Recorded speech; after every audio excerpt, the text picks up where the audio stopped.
చెల్లి సుభద్ర ఇంత ప్రేమతో జగన్నాథుని మనసు గెలుచుకున్న ఇంద్రద్యుమ్నునికి ఆ జగన్నాథుడు ఏమైనా వరం కోరుకో అని అడిగాడు.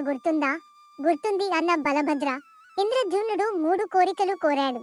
మొదటిది, జగన్నాథ స్వామి చెయ్యి ఎప్పటికీ తడిగానే ఉండాలని. దానికి అర్థం స్వామి ఎప్పుడూ తింటూనే ఉండాలని. అందుకే ఎక్కడా లేని విధంగా పూరిలో మాత్రమే 56 రకాల నైవేద్యములు జగన్నాథుడికి వడ్డిస్తారు. అవును సుభద్ర. ఇక రెండవ కోరిక, భక్తులకి జగన్నాథుడి దర్శన భాగ్యము నిరంతరాయంగా కలగాలి అని. అందుకే వేరెక్కడా లేని విధంగా వస్త్రాలంకరణ సమయంలో కూడా భక్తులకి మన దర్శనమును అందిస్తాము. అవును అన్న బలభద్ర. కాని ఇంద్రద్యుమ్నుడు కోరిన మూడవ కోరిక అసలు వేరే ఏ భక్తుడు కూడా కోరడు. తనకి అసలు పిల్లలు పుట్టకూడదని మొక్కుకున్నాడు కదా అన్నయ్య. అవును చెల్లి సుభద్ర. ఎందుకంటే తనకి పిల్లలు పుడితే రాబోయే తరాలు ఈ మందిరంపై హక్కులు, ఆధిపత్యాలు చలాయిస్తారని.